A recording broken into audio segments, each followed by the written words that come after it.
রাজা, জ্ঞানের রাজা, রসিক রাজা।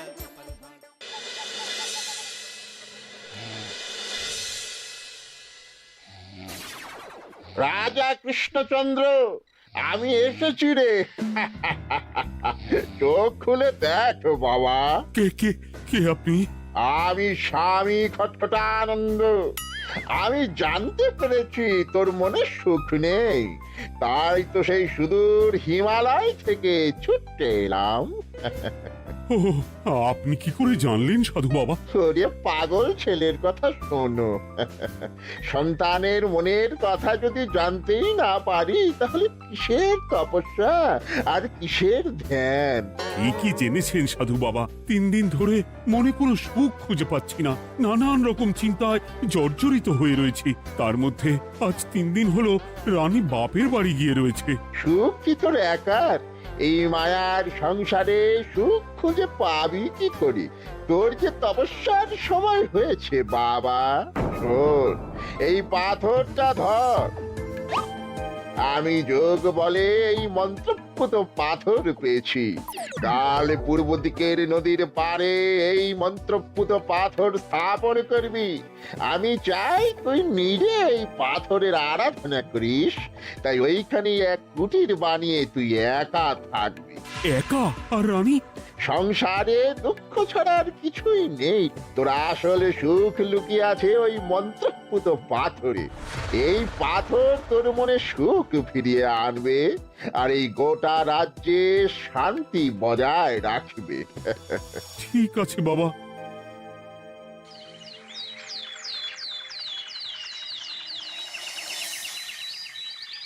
জয় বাবা খটখটানন্দের জয়। কি তার জ্যোতি, কি তার ব্যক্তিত্ব, আহ, কি তার কণ্ঠস্বর! এই মন্ত্রপুত পাথর আমার এবং এই রাজ্যের সকলে সুখ শান্তি ফিরিয়ে আনবে। আজ থেকে আমি সাধু বাবার পরামর্শ মতন এখানেই থাকবো। তোমাদের যার যা যা বক্তব্য আমাকে এখানে এসেই বলবে। কোনো চিন্তা করবেন না মহারাজ, আমি সব সামলে নেব। আপনি নিষ্ঠা সহকারে সাধু বাবার আদেশ পালন করুন। মহারাজ, যার নামেই খট তার কথাই ভরসা করা কি ঠিক হবে? একটা সামান্য পাথর কি করে সুখ ফিরিয়ে আনবে মহারাজ? বিষয়টা কি খটখটানন্দের মতন খটকার নয়? এটা মোটেই সামান্য পাথর নয় গোপাল, এটা মন্ত্রপুত পাথর। আর এসব হচ্ছে বিশ্বাসের ব্যাপার। শুধু তোমার মতন ভাঁড় দিয়ে কি আর রাজ্য চলে? রাজ্য চালাতে গেলে ভক্তি, শ্রদ্ধা, আশীর্বাদও দরকার হয়। কি শাস্ত্রে বলে বিশ্বাসে মিলায় বস্তু, তর্কে বহুদূর। কিন্তু মহারাজ, রাজ্যটাও তো চালাতে হবে। আপনি এখানে থাকলে এই রাজ্যের কি হবে মহারাজ? একবার ভেবে দেখুন, সাধু বাবা আসল না হয়ে নকলও তো হতে পারে। দেখো গোপাল, তোমার যদি মনে বিশ্বাস না থাকে তাহলে আমি বলবো তুমি আর এখানে এসো না। তবে সাধু বাবার নামে কোনো বাজে মন্তব্য আমি শুনবো না। আমি চাই না আমার এই অবিশ্বাসের কারণে আমার রাজ্যের কোনো ক্ষতি হোক। আর আমি এই রাজ্যের মন্ত্রী, আমি থাকতে তোমাকে রাজ্য নিয়ে বেশি ভাবতে হবে না। তুমি এখন যাও তো গোপাল, যাও। মহারাজকে আর বিরক্ত করো না। পাল না থাকলে এ রাজ্যের কিছুই এসে যাবে না। আমরা থাকতে নাকি ভাঁড় চালাবে রাজ্য? আচ্ছা, ঠিক আছে, দেখা যাক। তাহলে আসি মহারাজ। হ্যাঁ হ্যাঁ, এসো এসো।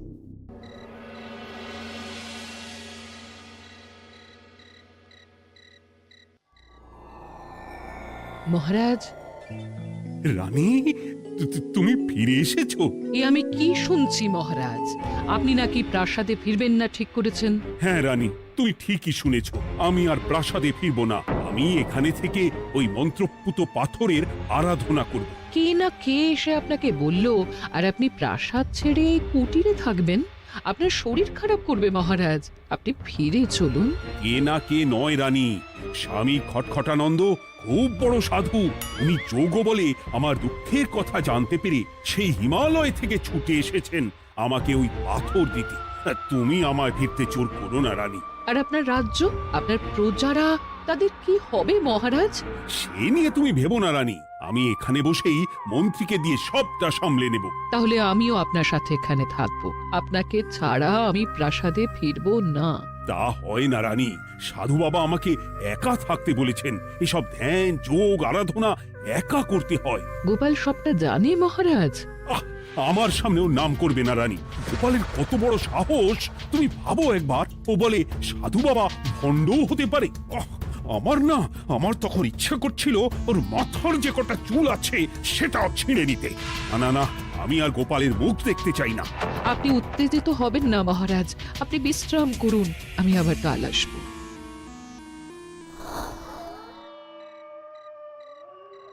রাতের হাটেও সবজির যা দাম বেড়েছে, এরপর শুধু এক বেলা খেয়ে থাকতে হবে।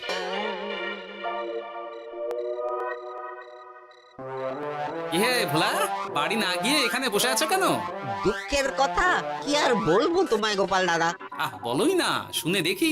সামনে বর্ষা আসছে, বাড়ির ছাদটাও মেরামত না করলেই নয়। কিন্তু আমার কাছে তো এখন এত টাকা নেই, তাই ওই গিন্নির সাথে পরামর্শ করে গেলাম মহারাজের কাছে সাহায্য চাইতে। থামলে কেন, পুরোটা বলো। কি আর বলবো গোপাল দাদা, মহারাজের উত্তর শুনে আমি তো অবাক। সবই তো বুঝলাম ভোলা, কিন্তু আমার যে কিছুই করার নেই। সাধু বাবা বলেছেন আজ থেকেই রাজ্যের সব সুখ দুঃখের দায়িত্ব ওই মন্ত্রপুত পাথরে।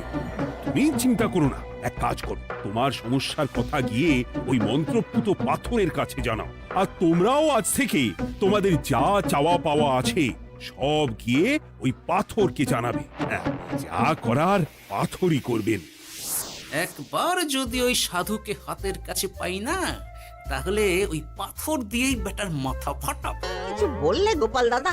না, কিছু বলিনি। যাও, তুমি বাড়ি যাও, চিন্তা করো না, দেখি কি করা যায়।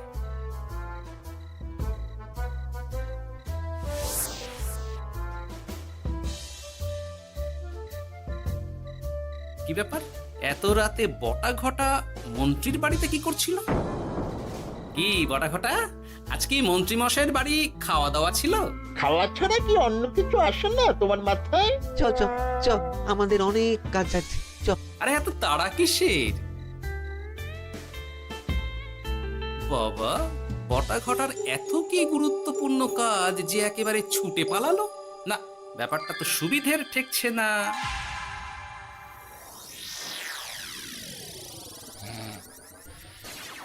রাজা কৃষ্ণচন্দ্র, ওঠ বাবা, আমি এসেছি। সাধু বাবা, আপনি এসেছেন? কেমন আছিস বাবা?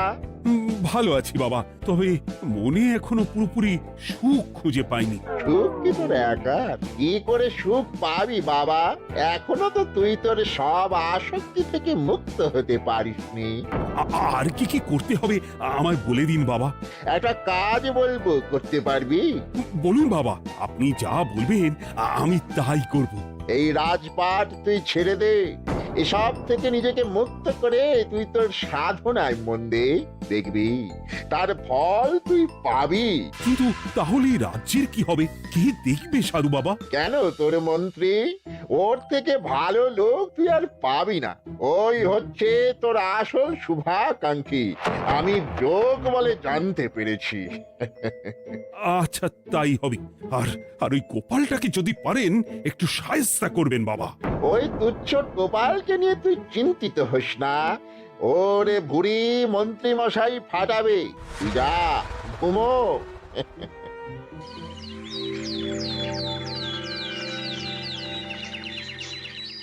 শোনো শোনো শোনো, আজ থেকে মহারাজ কৃষ্ণচন্দ্রের আদেশে এই রাজ্যের ভার এই রাজ্যের মন্ত্রীর। আর মহারাজ নিজে তার কুটিরে নিরিবিলিতে থাকতে চাইছেন। উনি চান না কেউ ওনাকে বিরক্ত করুক। তাই আজ থেকে যার যা সমস্যা সবাই মন্ত্রী মশাইকে জানাবে। মন্ত্রী মশাই যাকে যা বলবেন তাকে তাই শুনতে হবে। শোনো শোনো শোনো।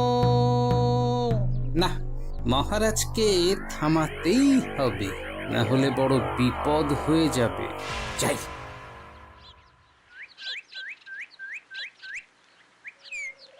মহারাজ, এই ভুল আপনি করবেন না। মন্ত্রীর হাতে রাজ্যের ভার দিলে রাজ্যের সর্বনাশ হবে মহারাজ।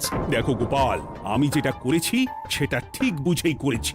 আমার সিদ্ধান্ত আর বদলাবে না, আর এই বিষয় নিয়ে আমি তোমার সাথে কথাই বলতে চাই না। মহারাজ, গ্রামবাসীরা আপনার এই সিদ্ধান্ত খুশি মনে মেনে নেয়নি। সবার কথা একবার ভেবে তারপর সিদ্ধান্ত নিন মহারাজ। একজন বাইরের লোকের কথায় কোনো সিদ্ধান্ত নেবেন না দয়া করে। গোপাল, তুমি যদি সাধু বাবার সিদ্ধান্তে প্রশ্ন তোলার চেষ্টা করো, তাহলে আমি বাধ্য হব মন্ত্রীকে বলে এই রাজ্য থেকে তোমায় বিতাড়িত করতে।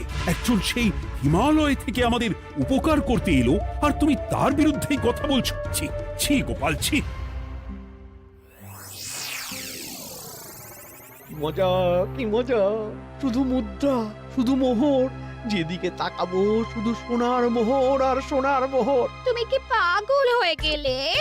এখন হইনি গিন্নি, তবে এবার সত্যি সত্যি হয়ে যাব। এত সোনার মোহর একসাথে হাতে পেলে কেউ কি সুস্থ থাকতে পারে? আর বেশি দিন বাকি নেই যখন কৃষ্ণনগরের কোষাগারের মালিক হব আমি। আর মহারাজকে ছেড়ে দেবেন? চিন্তা নেই, মহারাজ কিছুই করতে পারবেন না। তিনি এখন সাধু বাবার আদেশে পাথরের আরাধনায় ব্যস্ত।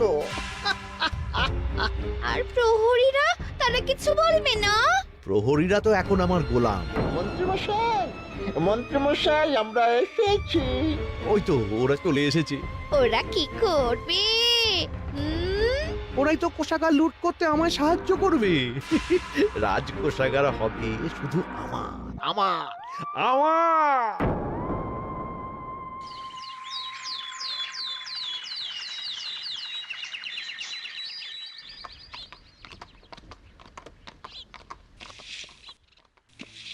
গোপাল, রানীমা, আপনি আমায় ডেকে পাঠালেই তো পারতেন। রাজ্যটার যে কি হবে গোপাল? মহারাজের উদাসীনতায় মন্ত্রী তো সব লুটে পুটে একাকার করে ছাড়বে। তুমি কিছু একটা করো গোপাল। সে তো আমিও বুঝতে পারছি রানীমা, কিন্তু হাজার চেষ্টা করে ও মহারাজকে বোঝাতে পারছি না। মহারাজ সাধু বাবার পাল্লায় পড়ে আর কিছুই বুঝতে চাইছেন না। এই রাজ্য আর মহারাজকে একমাত্র রক্ষা করতে পারবে তুমি গোপাল। কিছু একটা করো। কি হয়েছে? তোমরা হট্টগোল করছো কেন? তুমি আর একটা বিহিত করো গোপাল দাদা, আমরা তো আর থাকতে পারছি না। তুমি এর আগে বিহিত করো গোপাল। আচ্ছা, কি হয়েছে বলবে তো? মন্ত্রী মশাই সবার কাছ থেকে অগ্রিম কর চেয়েছে। সে প্রহরী পাঠিয়ে সবার বাড়ি বাড়ি বলে এসেছে, দুদিনের মধ্যে অগ্রিম কর না দিলে সবাইকে ধরে কারাগারে ভরে দেবে। একে তো আমরা কোনো সাহায্য পাচ্ছি না, তার উপর আবার এই জুলুম কি করে মেনে নেব বলো তো গোপাল দাদা? আমাদের বাঁচাও গোপাল দাদা, আমাদের বাঁচাও, তাহলে এই মন্ত্রীর জুলুমে আমরা সবাই মারা যাব। হ্যাঁ গোপাল, তুমি পারবে। কিছু একটা করো গোপাল, এই রাজ্যটাকে বাঁচাও। না, আর নয়, এবার এর একটা বিহিত করতেই হবে। শোনো, তোমরা সব নিজের নিজের বাড়ি যাও, আমি দেখছি কি করা যায়। মন্ত্রী দুদিনের মধ্যে কর চাইছে কেন? ওর আসল উদ্দেশ্য কি? না, বিষয়টার খোঁজ নিতে হচ্ছে। পুটি, এই পুটি। গোপাল দাদু, তুমি? শোন, একটা কাজ আছে বুঝলি, বটা ঘটার উপর নজর রাখতে হবে। পারবি তো? হ্যাঁ হ্যাঁ দাদু, এটা আর কি এমন কাজ? এই তোর হাতে ওটা কি রে? ও এটা পুতুল, বাবা এনে দিয়েছে। পাথরটা খুব চেনা চেনা লাগছে, কোথায় যেন দেখেছি। কোথায়? রে, সাধু বাবার দেওয়া পাথর। আরে এটা একই পাথর মনে হচ্ছে। এই তোর বাবা এটা কোথায় পেয়েছে রে? তা তো জানি না, তবে শুনেছি পাশের গ্রামে। বাহ, পাথরগুলো দেখতে তো খুব সুন্দর। এই সব পাথর তোমার? আজ্ঞে হ্যাঁ, আমি এই পাথরের মূর্তি বানাই। এই পাথর কি তুমি বিক্রি করো? না না, শুধু পাথর তো বিক্রি করি না। এটা কি? ও, ওটা আমি আমার সব পাথরের একটা চিহ্ন দিয়ে রাখি। এতে বোঝা যায় যে এই পাথরের মূর্তি আমার তৈরি। বাহ, চমৎকার কাজ করেছো। তোমাকে যে কি বলে ধন্যবাদ দেব তুমি জানো না। কৃষ্ণনগরের কত বড় উপকার তুমি করলে। গোপাল দাদু, ও গোপাল দাদু, গোপাল দাদু, গোপাল দাদু। কি ব্যাপার, এত সকাল সকাল? ভালো খবর এনেছিস মনে হচ্ছে। শুধু ভালো নয় দাদু, একেবারে গরম খবর। দাদু, রহস্য আমরা ফাঁস করে ফেলেছি দাদু। বলিস কি রে? শুনি শুনি। কাল রাতে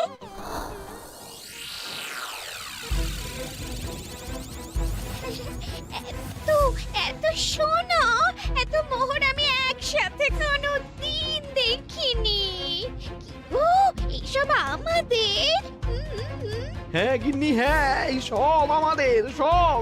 ওরে বাবা আমার তো বিশ্বাসই হচ্ছে না ভাবলেই গায়ে কাঁটা দিচ্ছে রে বটা, আজ সাধু সেজে মহারাজের কাছে গেছিলি? হ্যাঁ, মহারাজ তো আজ প্রায় পা ছুঁয়ে প্রণাম করতে যাচ্ছিলেন, ওই কোনো মতে ঠেকিয়েছি। বলেছি প্রণাম নেওয়া আমার গুরুর বারণ আছে।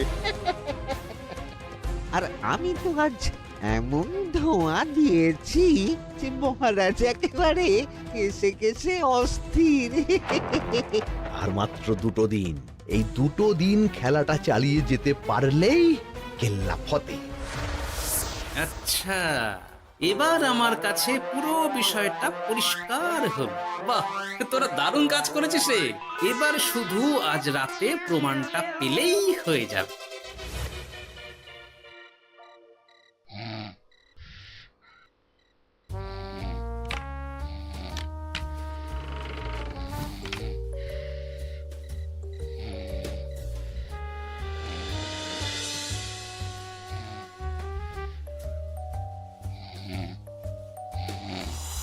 এই তো একে একে 2 মিলে যাচ্ছে। বাবা বাবা বাবা, এবার খেলা জমবে।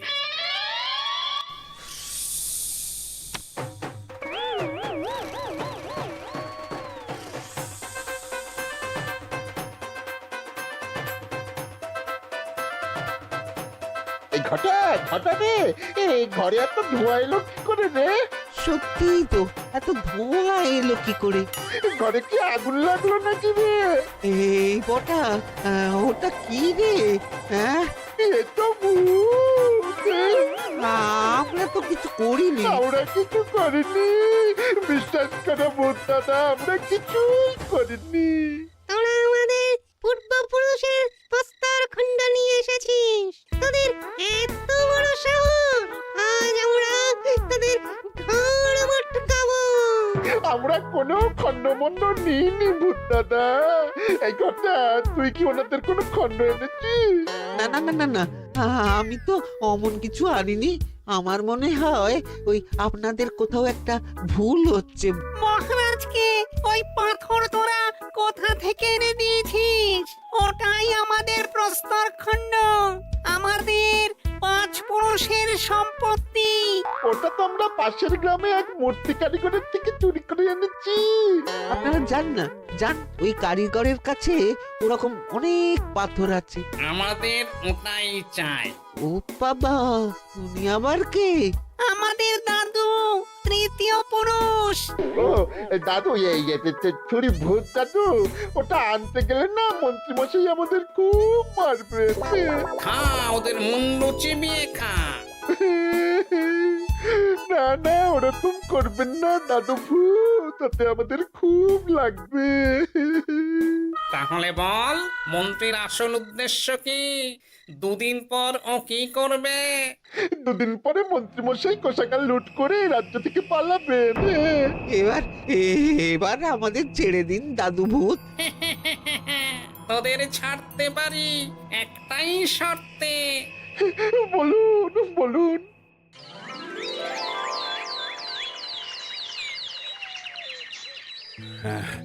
রাজ্যের পরিস্থিতি কি? প্রজারা সবাই ভালো আছে তো? হ্যাঁ মহারাজ, সেসব নিয়ে আপনি একদম চিন্তা করবেন না। বাবা, আপনি এসেছেন?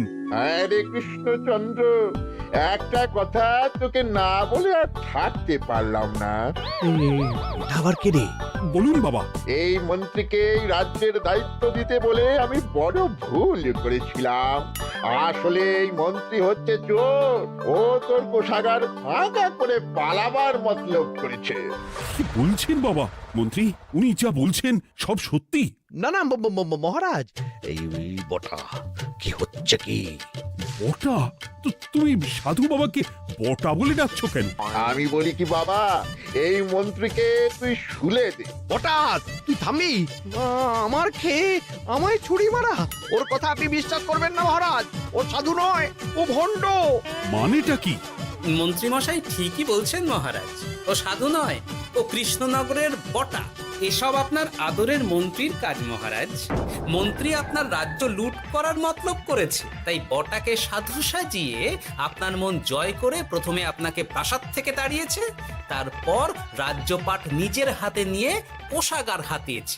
আর এই পাথর কিসের গোপাল? পাথর? পাথর এই কারিগরের মহারাজ। উনি পাশের গ্রামে এই পাথর দিয়ে মূর্তি গড়েন।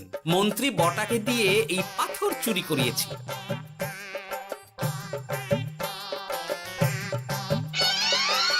ওই পাথর আমার মহারাজ। আমি তোমায় ছাড়বো না মন্ত্রী, তোমায় আমি শুলে দেব। প্রহরী, প্রহরী! কেউ আসবে না মহারাজ। প্রহরীরা এখন আমার কথা ছাড়া আর কারোর কথা শুনবে না।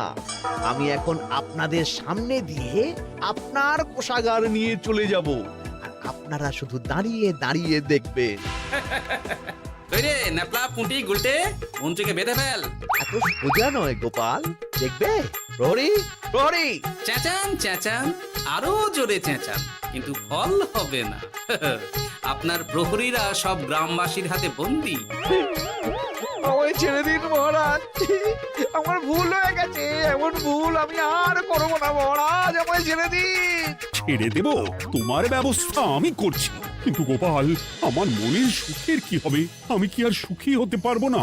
কেন পারবেন না মহারাজ? রাজার আসল সুখ তো তার প্রজার সুখে। একদম ঠিক কথা বলেছে গোপাল। প্রজার সুখেই রাজার সুখ। ঠিক গোপাল, ঠিক। তুমি না থাকলে যে আমার কি হতো? জয় গোপালের জয়! জয় গোপালের জয়।